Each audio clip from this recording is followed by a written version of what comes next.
Thank you very much for the invitation. I have brought the economy for the common good, a new sustainable economic model.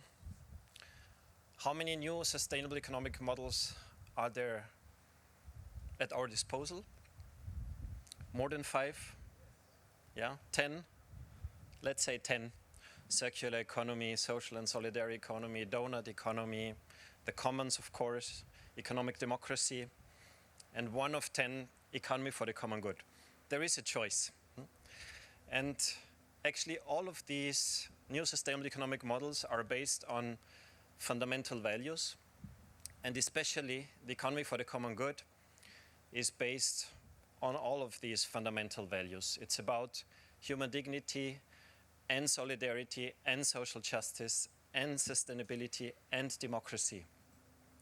And these fundamental values summed up to the common good is nothing new. Our new sustainable economic model is based upon old philosophical foundations. And that's why I'm especially happy that I'm talking after Art van der Broeke, because for several reasons. First, main reason, because the economic science emerged out of philosophy. I think you mentioned Adam Smith, who by his profession was not an economist. He could not be an economist in the mid of the 18th century because the economic science as such did not exist at his times. He was a philosopher, and he was even a moral philosopher, an ethicist. That's interesting and maybe surprising, because if today you ask economists, and what about ethics? Well, go and talk to philosophers. That's very interesting. As part of moral philosophy, Adam Smith taught political economy.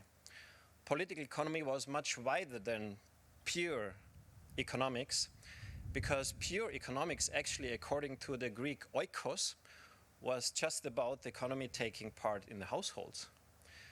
But if you consider economic relationships wider towards the polis and towards markets, then it's about political economy. And that was how the science was called from Adam Smith to John Stuart Mill, the last classical political economist. And only in 1870, the neoclassical economists separated everything, politics, ethics, and everything else, and they created pure economics. The first chairs for pure economics were founded only in the 20th century. It's an extremely young phenomenon. Economics without politics, without ethics, without ecology. The first chair, Economy for the Common Good, was founded in 2017 at the University of Valencia, 100 years later. That's the good news. So it was a very short and young phenomenon that we had pure economics, forgotten about their roots, their past, and the meaning of the word. That's the second point. The Greek oikonomia was by definition an economy for the common good, because the goal of the order of the house, oikos nomos, the order of the house. Why an order? Of course, it's not a natural order. The natural order would be oikos logos, ecology. That's the natural science. But economy is a social science. And social sciences are always normative. And we want to create a specific order, a moral order, in order to obtain a specific goal, which is the well-being of all household members, which is the common good. So the common good was by definition, from the beginnings, the overarching goal of the economy. And wealth, or material wealth and capital, was just a means. Aristotle used many words to repeat and repeat. We're not here to strive for wealth. Wealth is just a means to contribute to the overarching goal, which is the common good. That's the oikonomia. And if we put upside down this relationship, if we strove for material and financial wealth as an end in and of itself, that by definition would turn the oikonomia into Schematistike. Today we don't call it Schematistike, today we call it capitalism. But the legacy of Aristotle is that capitalism and economy are opposites. Capitalism is the opposite of economy, because in capitalism it's about accumulating and increasing capital first and foremost, whereas in the economy capital is just a means. I can illustrate that maybe here.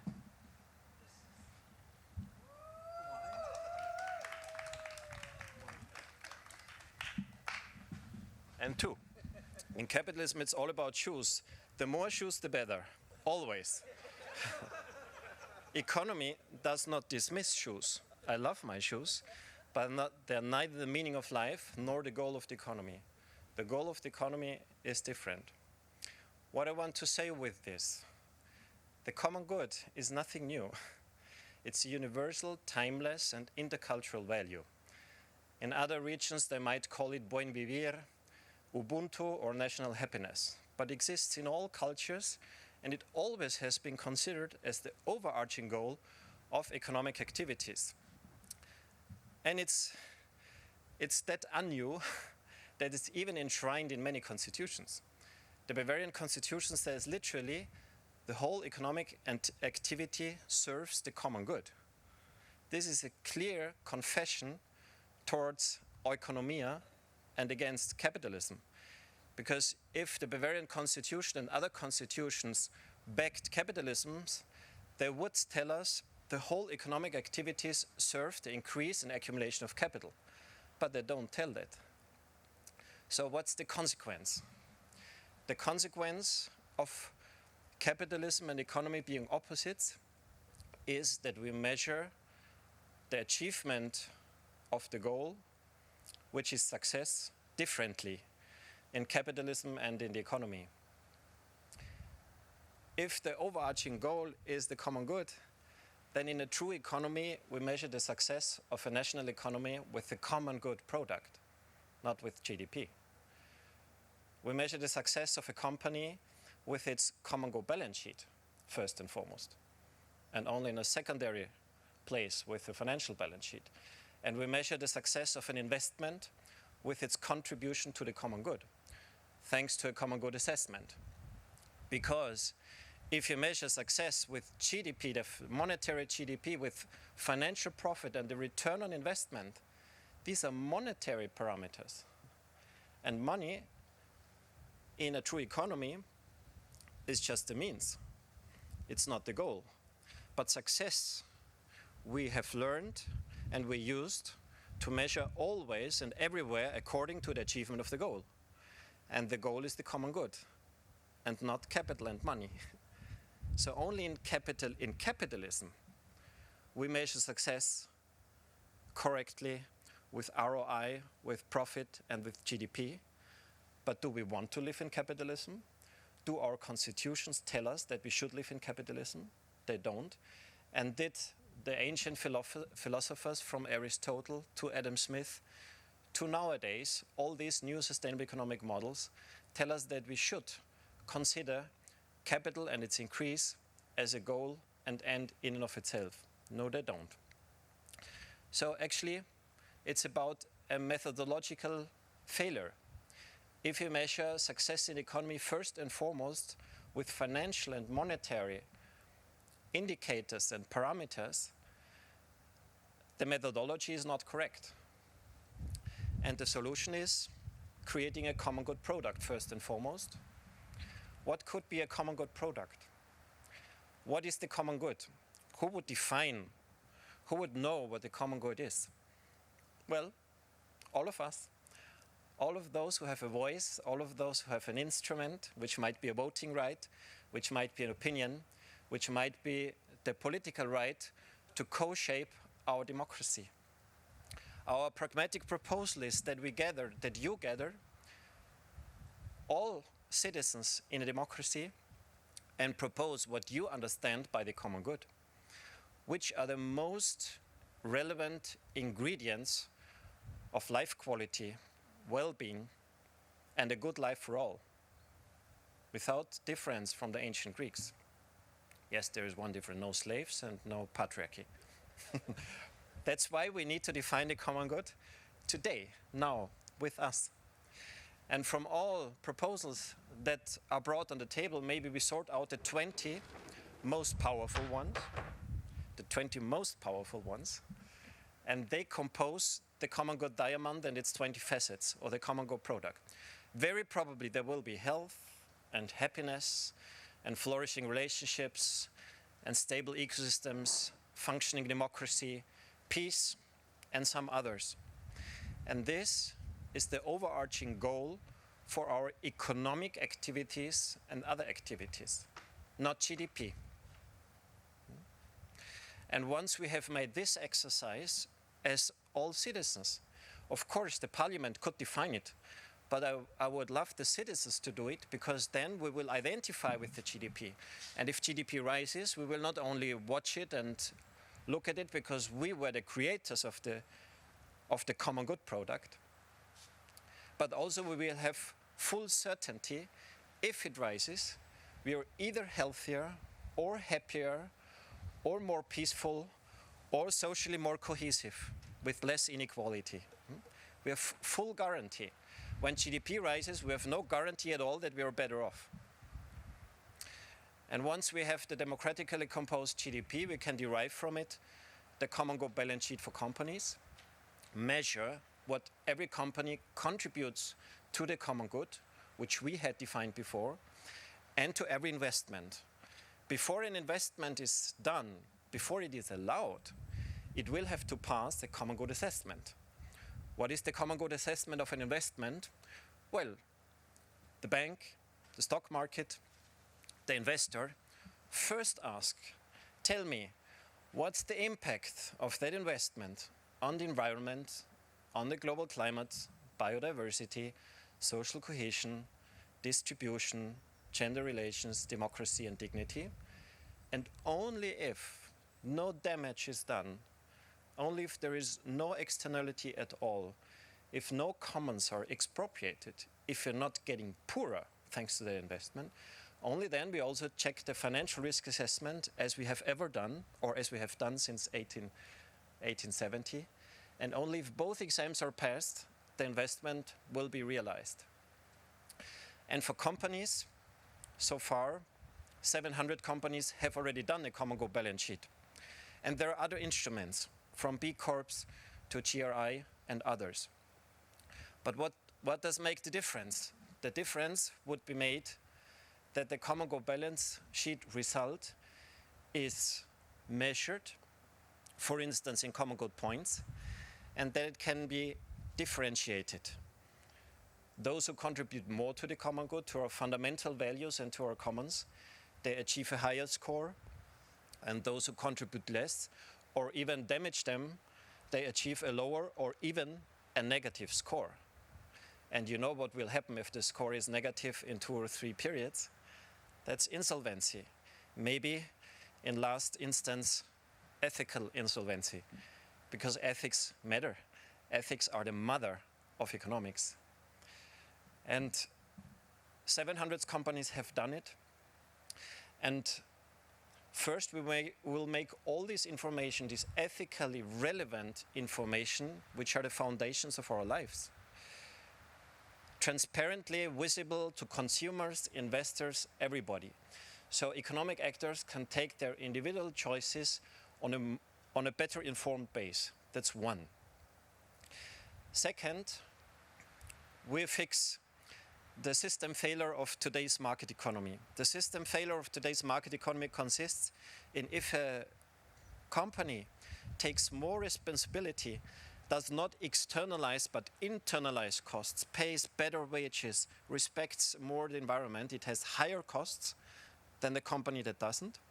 It has higher market prices and a competitive disadvantage towards the company that dumps in all discipline. It has a competitive advantage. And how can we correct that? How can we fix that problem? Well, linking the better score of the common good balance sheet to paying lower taxes and higher taxes, to getting priority in public procurement and not getting any public contract, to getting cheaper loans or capital and not getting any loan at all, or at a higher price, to getting freer market access and to trade more freely and to trade less freely. As soon as the dumping products that damage the environment and the society are more expensive than the sustainable, climate-friendly and socially responsible products and services, who would buy them? So markets finally would serve our fundamental values, and the result is that it would still be markets. The economy for the common good is a true market economy. It's just not capitalistic anymore. It's an ethical market economy. And instead of being guided by profit orientation and Wetteifer, you said, competition is actually to search and resolve problems together. That's the incorrect term. The correct term for acting one against the other is counterpetition. And we would negatively incentivize counterpetition, and we would positively incentivize cooperation between companies, maybe smaller companies, on markets, on free markets, who strive first and foremost for the common good. And these new game rules, markets are not natural phenomena, what neoclassical economists sometimes suggest. Markets are socially constructed, ethically founded, with foundations, and democratically legitimated. And democracy can build markets like this, profit orientation and counterpetition, and the result will be promoting human deficiencies, from greed to irresponsibility to endless growth and environmental destruction. Whereas these rules would steer market economies in a different ethical direction, aligning fundamental values and relational values.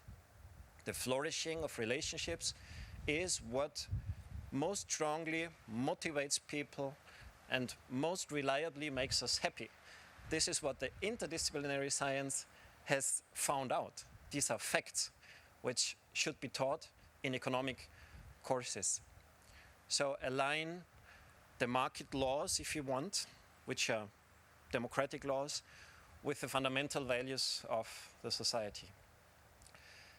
This is just the core of the model, which is spread by a movement which started 10 years ago from Austria, Germany, and Italy, and has now arrived at 33 countries, including the Netherlands. And apart from companies, we are collaborating with more and more cities. The first common good city in Germany, a small city with 20,000 inhabitants, was certified a common good city 2 weeks ago. And we are collaborating with universities. There are hundreds of universities and also business schools who are reorienting their scientific understanding, their teachings, and also their research. There is a shift going on. This is why hundreds of economists, of true economists, of course, not chrematists, are engaging in the economy for the common good, and you're more than welcome to do so as well. Probably the second scientific conference of the economy for the common good will take place in the Netherlands. And maybe to sum up, there are 20 core elements of the whole overall model, and I just introduced one or two now, because I'm already at the end of my short input. I just name 2 or 3 others that you get an idea what else is in. One is that instead of free trade, we propose ethical world trade, which means almost the same analogy. Trade is not an end in and of itself. We don't say the more trade, the better, no matter what. We also don't say the opposite. We also don't say we should close borders. No. We say trade is a means. And if the means helps us to achieve our goals, from the fulfillment of human rights and labor rights to the protection of biodiversity and the global climate, we welcome trade and promote trade. But as soon as it puts at risk our fundamental values and goals, we have not the least problem to restrict trade. On inequality, I would like to close this little input with an exercise, because the economy for the common good also proposes new processes to implement ideas whose time has come. There have been many ideas whose time had come, but they were not implemented because parliaments not always share the same concerns as the citizens. This is what political scientists call post-democracy. Maybe one of the more recent examples was the financial transaction tax. If you ask people, should we tax speculative, short-term financial transactions, hot money, which is not causing real investments, which is not causing wealth at all, should be taxed higher than real investments? Guess if 70%, 80%, 90% of the citizens would say, of course. And governments don't do it. Parliaments don't do it. There is something working not overly well in our democracies, post-democracy. And there are some topics which are not paid attention at all by our governments and parliaments, which is limiting inequality. According to a survey by the Financial Times in China, the US, and Germany, 75% of the people in the US said that inequality has become too high. In China it was 80% and in Germany it was 87%. So a large majority of the people want inequality to become less, but not to be eliminated, because this would be the other extreme. One extreme is no limitation to inequality at all, and we have billionaires and now trillionaires. And the other extreme would be everybody earns and owns the same. Equally nonsensical, but there are alternatives in between. And I would love to close this input with an exercise, maybe with the guests on this side. I cannot do the exercise with everybody because you're too many. And it's just a demonstration. And maybe you've heard about the citizens' councils and citizen assemblies in Ireland and now in Germany and France. And they're so successful that they're spreading to more and more countries. And our idea is that fundamental decisions on economic policy can be decided by the citizens. If you arrange intelligent processes, this process would take a year's time. So I'm just breaking it down to 2 minutes. The assembly would sort out diverse answers, alternative options to the question, should we limit inequality or not? We have the freedom to not limit inequality, but we also have the freedom to eliminate inequality, and we have the freedom to limit inequality at a moderate pace. And let's guess there is already a minimum wage, a minimum income, which allows us to cover our basic needs. Let's guess this exists. That's a national law. And now we can decide the maximum income. The maximum income is a multifold of the minimum income. So many times, so many times, so many times. And first you can make proposals, because you're the sovereign citizens and you have a heart, you have a mind, you have an opinion, you have values. So please just speak out loudly how many times you would limit the maximum income related to the minimum income. 5 times is the first proposal. 10 is the second. 20 is the third. Yeah. 5, 10, 20. Is there another proposal? Okay, let's do these 3. Let's do the exercise with 3 proposals. 30. A fourth one, 30. 5, 10, 20, 30. There are 4 proposals, and the intelligent procedure allows us 2 things. First things that allows us is to vote on all 4 proposals, not on only one proposal. You might remember Switzerland, only one proposal. we vote on all fours.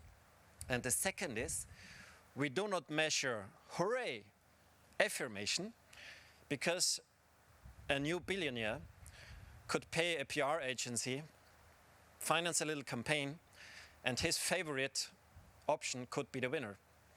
This is not possible if you measure resistance against every of these four proposals.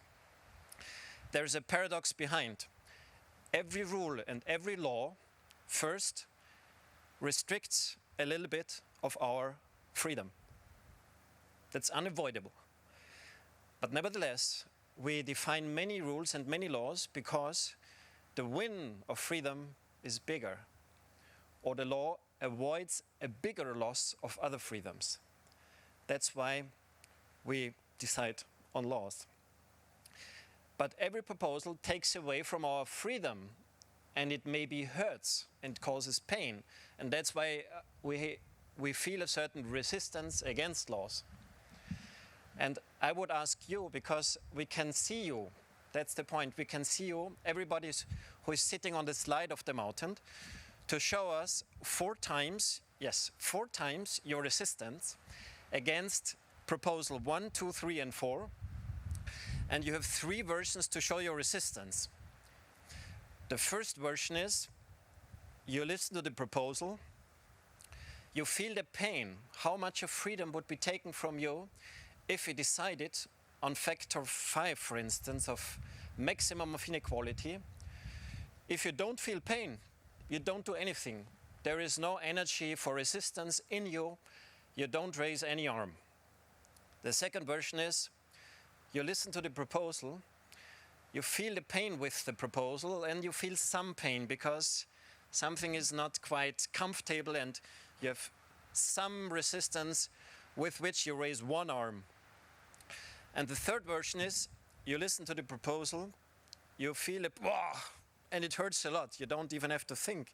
The energy, the resisting energy is strong, and you raise both arms. Was that clear? Do you want to play with me?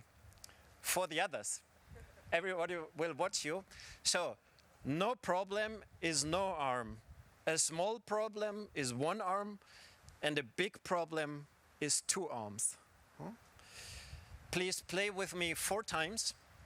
We can count together because we can see you better than everybody else.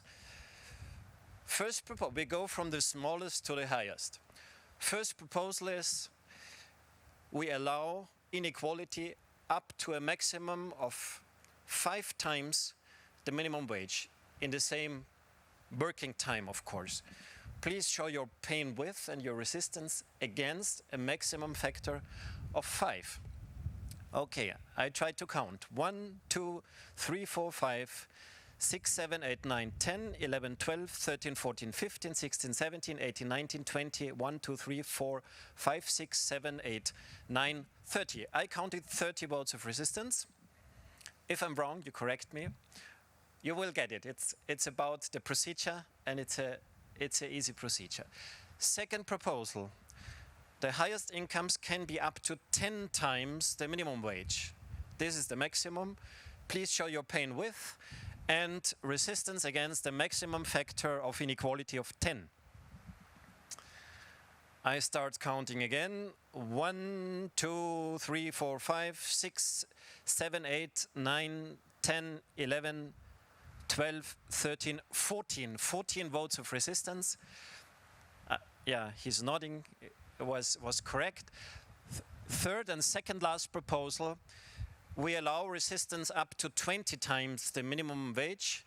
This is the maximum income. Please show your resistance against a maximum factor of inequality of 20.